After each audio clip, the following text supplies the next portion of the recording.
The air in our house felt heavier that evening, like something unspoken was hanging between us. Emily and I had been on edge all week, all because of this party. I couldn't shake the feeling that something wasn't right. "It's just a party, Tom," Emily had said earlier, her tone laced with frustration as she put on her earrings in the bedroom mirror. Her reflection showed a woman who was ready to go, both physically and mentally, even if I wasn't on board. "And I've told you I don't think it's a good idea," I replied, keeping my voice calm but firm. I was trying not to sound controlling, but I couldn't ignore the pit in my stomach. She sighed, her shoulders slumping for a moment before she turned to face me. "You're overthinking this. It's just a few drinks with coworkers. I'll be back before you know it." Her words didn't comfort me. They only added to the unease that had been growing all week. The way she brushed off my concerns felt dismissive, like my opinion didn't matter. And maybe it didn't. Not to her, not tonight. Emily was dressed to perfection. Her black dress hugged her figure. Her makeup was flawless, and her hair fell in soft waves over her shoulders. She looked stunning, but not for me. That realization stung more than I wanted to admit. I leaned against the doorframe, crossing my arms as I watched her grab her purse. "If it's just a work thing, why do you look like you're headed to a gala?" I asked, my tone sharper than I intended. She froze for a moment, her hand hovering over her bag. Then she shot me a look, part annoyance, part exasperation. "Do we really have to do this right now? Can't you just trust me for once?" That hit a nerve. I did trust her, at least I thought I did. But something about this party felt wrong. Still, I bit back my response and nodded. "Fine. Have fun." Without another word, she walked out the door, her heels clicking against the floor. The sound echoed in the silence she left behind. For the first hour, I tried to distract myself. I flipped through TV channels, scrolled aimlessly on my phone, and even tried to read a book. But none of it worked. My mind kept drifting back to Emily. Who was she with? What was she doing? And why couldn't I shake this nagging feeling that I'd made a mistake by letting her go without a fight? By the time midnight rolled around, I was pacing the living room, my anxiety growing with every passing minute. She hadn't called, hadn't texted. Normally, she'd send a quick message to let me know she got there safely or to check in. But tonight, nothing. Finally, I decided to call her. The phone rang and rang before going to voicemail. I tried again.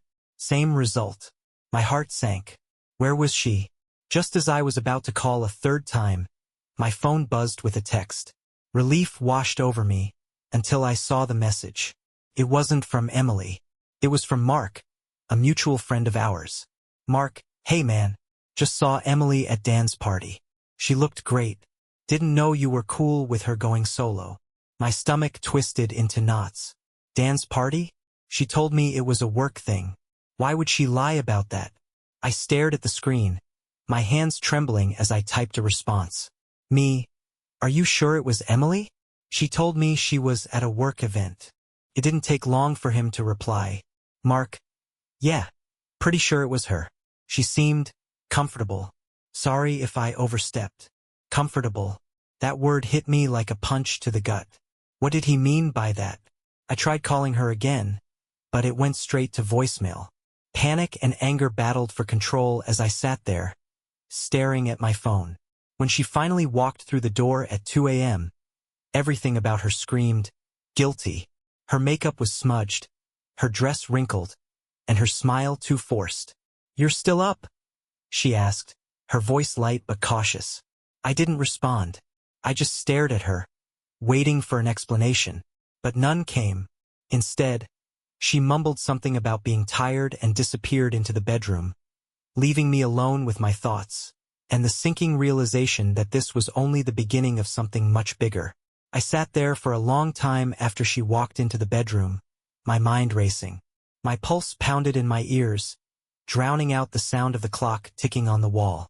I could hear Emily moving around, her heels clicking against the floor as she took them off, the rustle of fabric as she changed into pajamas.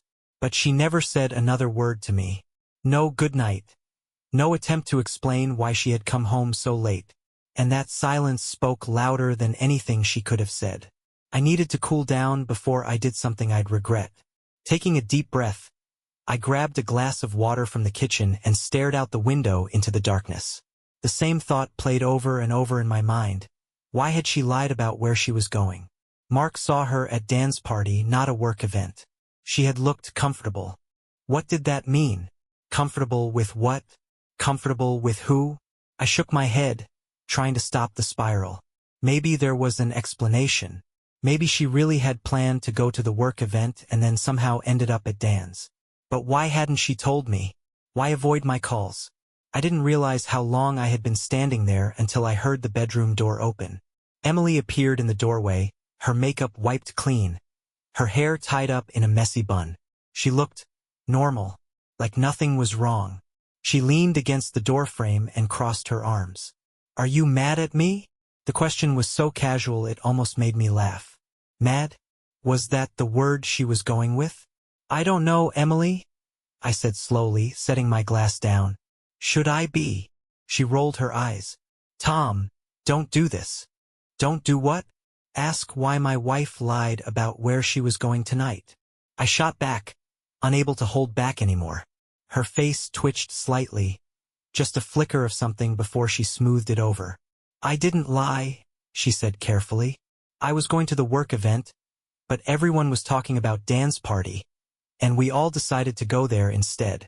"That's funny," I said, my voice dripping with sarcasm. "Because you didn't text me. You didn't answer my calls. And when you walked in, you looked like you'd rather be anywhere but here." Her lips parted slightly, but no words came out. Then, she shook her head. "I had a few drinks. I didn't think I needed to check in with you every hour like a child." I let out a dry laugh. "This isn't about checking in. It's about respect. About not lying to your husband about where you're spending your night." She exhaled sharply, rubbing her temples like she was the one frustrated. "Tom, you're making this into something bigger than it is. I went to a party. That's it." I studied her face, looking for something, anything that felt honest. But all I saw was someone trying too hard to sound convincing. I didn't trust her, and that realization hit me like a ton of bricks. I took a step closer. "Okay," I said, my voice calmer now but firm. "Then tell me this. Who's Ryan?" Her entire body stiffened. It was so subtle, so quick, that if I wasn't watching her carefully, I might have missed it. But I didn't. Her hands, which had been crossed over her chest, now clutched at her arms. "Ryan?" she repeated, her tone cautious. "Yeah, Ryan." I folded my arms, mirroring her stance. "I saw the messages, Emily." Her face paled, but she recovered quickly. "You went through my phone? Don't turn this around on me." My voice was low, steady. "You texted him after the party. Said you couldn't stop thinking about last night." Her mouth opened and closed, but no words came out. She had no excuse. My stomach twisted, but I kept my face unreadable. I needed to hear her say it. I needed her to tell me the truth. Finally, she sighed, rubbing her arms like she was suddenly cold. "He's just a friend, Tom." I clenched my jaw. "You don't text a friend at 2 in the morning saying you can't stop thinking about them." She swallowed hard. "It's not what you think." I let out a bitter laugh. "Then tell me what it is." She hesitated. Too long. And in that silence I had my answer. I took a step back, my hands falling to my sides. "I'm going to bed." Her eyes widened slightly. "Tom, wait." But I was already walking past her, my heart pounding in my chest. I didn't need to hear her excuses. Not tonight. Not after everything. I climbed into bed, staring at the ceiling, listening to the sound of Emily standing in the hallway. She didn't follow me. She didn't come in to fix things. Eventually, I heard her footsteps retreating. She knew. She knew she had been caught. And now the question was, what happens next? I barely slept that night. I lay there in the darkness, staring at the ceiling, my mind replaying everything. Emily's hesitation, the way her body stiffened when I mentioned Ryan's name, the cold, empty silence that stretched between us. At some point, I must have drifted off, because the next thing I knew, Morning sunlight was creeping through the blinds. I turned my head, expecting to see Emily lying next to me, but the space was empty. The sheets on her side were still neat. She never came to bed. I sat up, my chest tightening as I listened for any signs of her in the house. Distantly, I heard the soft clatter of dishes in the kitchen. She was awake. For a brief moment, I considered just letting it go. Maybe pretending last night never happened. But I knew I couldn't do that.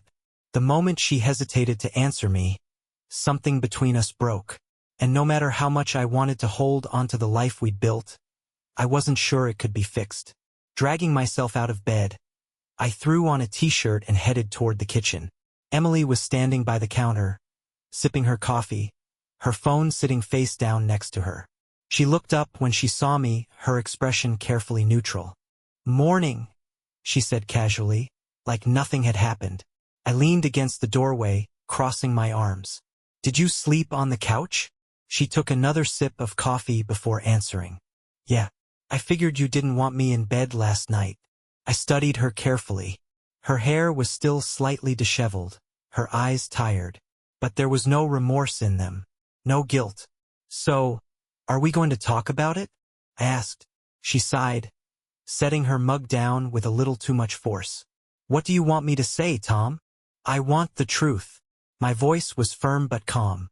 "I want to know why you lied about where you were going. I want to know why you didn't answer my calls. And I want to know who the hell Ryan is."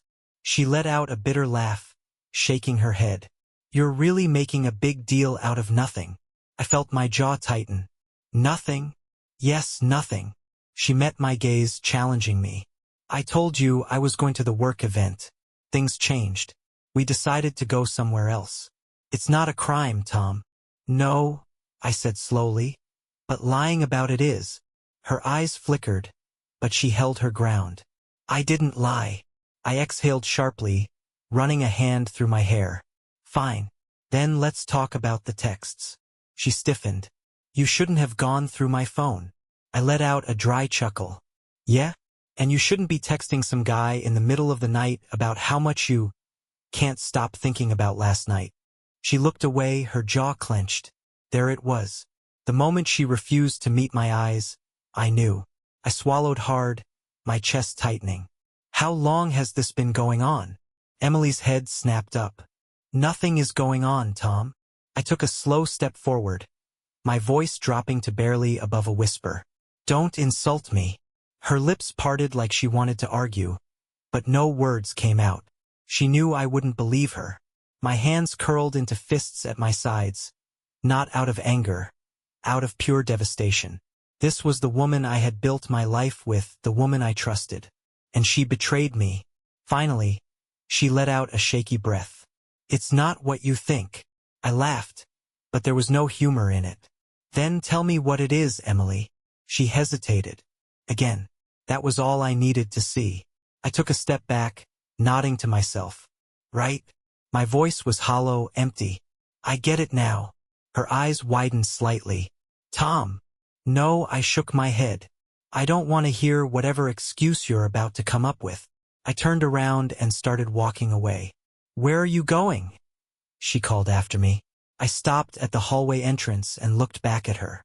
To figure out if I want to stay married to someone who can't even look me in the eye and tell me the truth. She inhaled sharply, her face draining of color. But I didn't stick around to hear her response. Because deep down I already knew this was the beginning of the end. I left the house without looking back. I needed air. I needed space. But most of all, I needed time to process what just happened. The moment I stepped outside, the crisp morning air hit my face, grounding me for a brief second. I walked to my car, gripping the door handle tightly before deciding against it. Where the hell was I going to go? Nowhere. I wasn't ready to face anyone. Wasn't ready to pretend everything was fine when the foundation of my marriage had just cracked beneath me. So instead, I sat down on the front steps of our house, staring at the pavement, my mind racing. Emily had lied to me. That much was clear. She had hesitated when I asked about Ryan. Lied about the party. And worst of all, she refused to own it. A part of me had still hoped that there was some reasonable explanation, that maybe I was just reading too much into things. But the way she avoided my eyes, the way her voice wavered when I pressed her, I couldn't ignore it anymore. She was hiding something, and I was done pretending. The text that changed everything. I sat there for almost an hour, staring at the cracks in the sidewalk, replaying last night over and over in my head. Then my phone buzzed. First, I ignored it. I wasn't in the mood to talk to anyone. But when it vibrated again, something told me to check. I pulled it out, expecting to see a message from Emily. Maybe some half-assed apology or another excuse. But it wasn't her. It was Mark. Mark. Hey man, I wasn't sure if I should say anything, but I think you should know. I frowned, my pulse spiking. Me, know what? The dots appeared instantly. He was typing. Fast. Mark. I left Dan's party early last night, but before I did, I saw Emily. She wasn't exactly acting like someone who's married. My stomach dropped. Me? What do you mean? Mark. She was with Ryan. They were close. Too close. I didn't want to jump to conclusions, but I didn't even let him finish. I scrolled up and called him. He answered on the first ring. Tom. What the hell does too close mean? I cut in, my voice sharper than I intended. Mark hesitated. Look, man, I wasn't trying to spy or anything, but I saw them outside on the patio, just the two of them.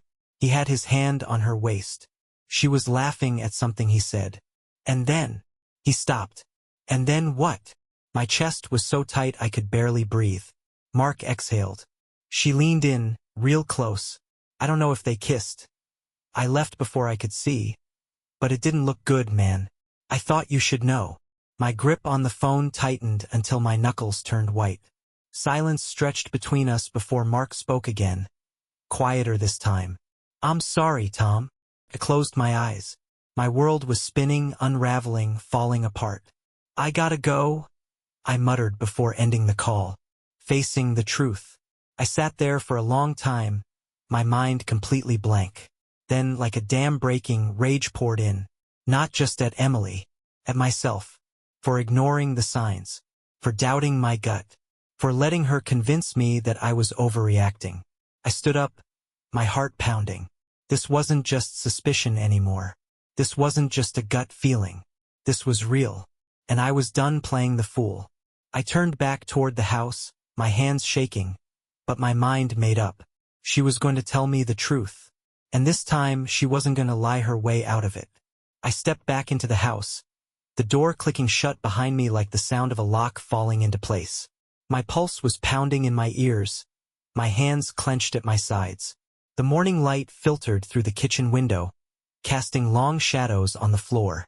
Emily was still there, sitting at the counter with her coffee, her phone in her hands. She hadn't even looked up when I walked in. She had no idea. No idea that I knew. No idea that the lies she had so carefully constructed were about to collapse around her. I took a deep breath, steadying myself. This wasn't about yelling or making a scene. This was about getting the truth. Who is Ryan? My voice was calm. Too calm. Emily finally looked up, blinking as if surprised by the question. Tom, we already? Who is Ryan? I cut in, stepping closer. Her throat bobbed as she swallowed. She placed her coffee mug down carefully, as if buying herself time to think. He's just a friend from work. I laughed, a hollow, humorless sound. A friend, I echoed. That's funny, because Mark saw you with him last night. Her face paled instantly. I saw it, the flicker of fear. She opened her mouth, but I held up a hand. Don't. My voice was sharp, cutting through the air like a blade. No more lies. No more excuses. Just tell me the truth, Emily. She was frozen for a moment, her fingers gripping the edge of the counter. Then, she let out a shaky breath. It's not what you think. I clenched my jaw. Then tell me what it is. Her eyes darted away, like she was searching for the right words, like she was choosing her next lie carefully. I had a little too much to drink, she finally said. Ryan was just being nice, making sure I was okay. Making sure you were okay? I repeated, my voice rising slightly. By putting his hands on you? By whispering in your ear? By making you laugh like you didn't have a husband waiting for you at home? Her lips parted, but no words came out. Because she knew. She knew there was no getting out of this. I shook my head, exhaling sharply. Just tell me, Emily. Was it just flirting? Or was it more? Silence. And that was my answer. I felt like the air had been sucked out of the room. The woman standing in front of me, the woman I had spent years building a life with, wasn't the woman I thought she was. You should have just told me, I whispered, more to myself than to her.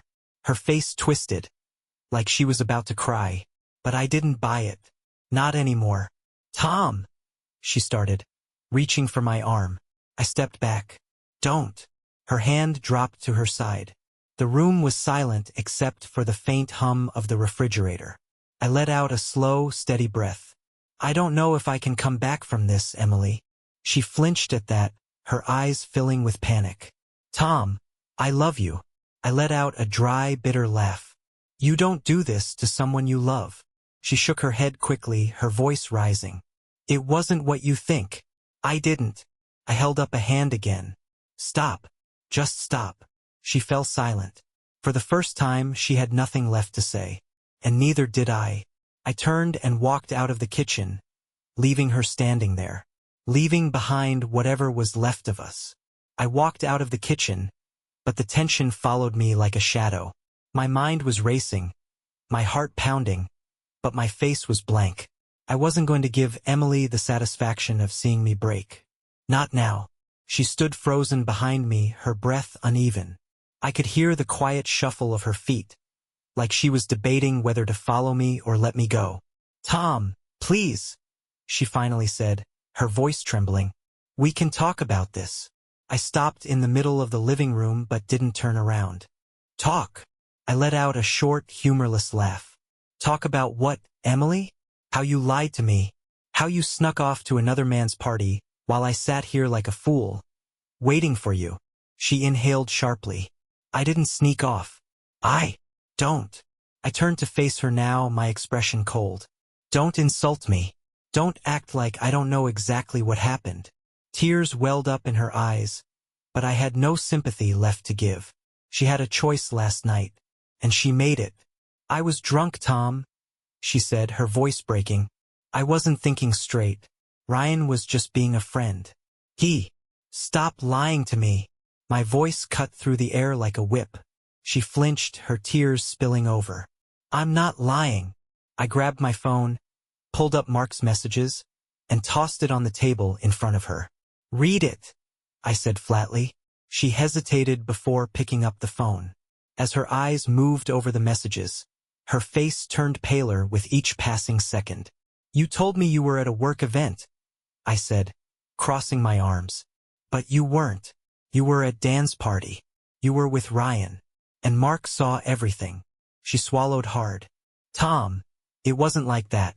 Then what was it like? I shot back. Tell me, Emily, what does too close mean? Why was Ryan touching you? Why were you whispering to him like you wanted to be there with him and not me? She opened her mouth, but no words came out. And that silence? It was deafening. I took a slow step closer, my voice dropping to a whisper. Did you kiss him? Her bottom lip trembled. I clenched my jaw. Did you kiss him? She squeezed her eyes shut. I don't remember. Something inside me snapped. I let out a bitter laugh, stepping back. You don't remember? She wiped her eyes quickly. I mean, I had a lot to drink. Things got blurry. I was just having fun, Tom. I wasn't thinking. It was harmless. Harmless. I stared at her in disbelief. Do you even hear yourself right now? She pressed her lips together, saying nothing. I ran a hand over my face, trying to calm the storm inside me. But it was impossible. Because this was it. This was the moment I realized my wife wasn't the woman I thought she was. Was this the first time? I asked, my voice raw. Her head jerked up. What? With Ryan. My eyes bore into hers. Was this the first time you've flirted with him? The first time you've let him put his hands on you? She hesitated. just for a second.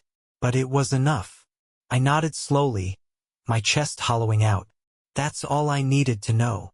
No, Tom, please. I turned away before she could finish, walking toward the bedroom. I needed to get out of there. I needed to breathe. Where are you going? She called, her voice breaking. I stopped at the door and exhaled shakily, to figure out what comes next. And then I closed the door behind me. I stood in the bedroom, gripping the edge of the dresser so tightly my knuckles turned white. My breath was shallow, my mind spiraling. Emily had hesitated. She didn't deny it. She couldn't deny it. I looked around the room we had shared for years, and felt like a stranger in my own home. The bed we used to collapse into after long days. The framed wedding photo on the nightstand. The closet filled with our clothes, side by side. It all felt like a cruel joke. A knock on the door jolted me out of my thoughts. Tom! Emily's voice was soft, careful. Can we please talk? I didn't answer. She opened the door slowly, stepping inside. I turned, crossing my arms as I studied her. She looked a mess. Hair disheveled, eyes red and puffy from crying. But I didn't feel sorry for her. She did this. She took us for granted. She took me for granted. Tom! She said again, her voice cracking. I don't want to lose you. I exhaled through my nose, shaking my head. Then you should have thought about that before you let another man touch you. She flinched. I wasn't thinking. That's the problem. I cut in. You didn't think about me. Not once. You didn't think about our marriage. About how your actions would affect us. You thought about yourself. Tears spilled down her cheeks. I was stupid. I was drunk. But nothing happened. I scoffed. Something happened, Emily. Even if you didn't kiss him, something happened. And you can't even bring yourself to be honest about it. She ran a hand through her hair, her breathing shaky. I love you, Tom. I love us. I stared at her. Then why did you put yourself in a position to lose me? She bit her lip, her entire body trembling. I don't have an answer for that. I nodded, a bitter taste in my mouth. That's the first honest thing you've said all day. Silence stretched between us, thick and suffocating. Then, finally, I let out a breath. Do you have feelings for him? Her lips parted, her expression full of panic. No, of course not. Then why? I pressed, my voice eerily calm. Why him? Why now? She shook her head, her hands trembling. I don't know. It wasn't planned. It wasn't. But it wasn't stopped, either. I cut in. She sucked in a breath, more tears slipping down her face. And at that moment, I realized something. She wasn't crying because she regretted what she did. She was crying because she got caught. I ran a hand down my face, suddenly exhausted. I don't think I can do this anymore. Her entire body tensed. What? I swallowed hard.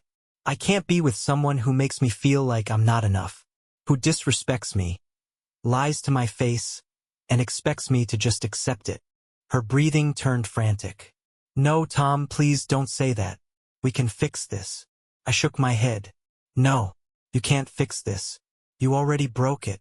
She reached for me, but I stepped back. The message was clear. And for the first time since this nightmare started, I felt free. Emily stood there, frozen in place, her face pale, her breath uneven. It was like she hadn't truly believed I would say those words. Like she thought she could spin this around, say the right things, and I would just stay. But she didn't get it. This wasn't just a mistake. This wasn't something a few apologies and promises could fix. This was betrayal. And I was done being the fool. No, Tom, she whispered, stepping forward. You don't mean that. I didn't move. I didn't blink. I mean every word. Her lips trembled. We can work through this. Please, I don't want to lose you. I studied her, feeling something I never thought I would when looking at my wife. Nothing. There was no love left. No warmth. No trust. She had spent years building something with me, only to tear it down in one reckless night. I sighed, shaking my head. I can't even look at you the same way, Emily. And the worst part? You still haven't told me the full truth. her face contorted with guilt. I told you everything. I gave a dry laugh. No, you told me just enough to try to save yourself. But the thing is, I don't need the rest of the story anymore. Her eyes widened in panic. Tom, please. I turned, walking toward the closet. I grabbed a duffel bag and started throwing in clothes, shirts, jeans, socks, whatever I could get my hands on. Her voice cracked. What are you doing? I didn't answer. Tom! She cried, stepping toward me, grabbing my arm. Don't do this. We have a life together. We can get past this. I pulled away from her grip. No, Emily. You can try to get past this. But I'm not going to pretend like I don't see you for who you really are now. She looked like she wanted to scream, but she only let out a shuddering breath, shaking her head over and over again. I made a mistake, she whispered. That's all it was. One stupid night. I zipped up the bag and threw it over my shoulder. You made a choice, and now I'm making mine. Her whole body sagged like the weight of those words had finally hit her. I love you. She tried one last time, her voice barely audible. I exhaled slowly, stepping toward the door. I turned back to her one last time. If you did, we wouldn't be here. And then I walked out of the house, out of her life. And for the first time in a long time, I didn't look back.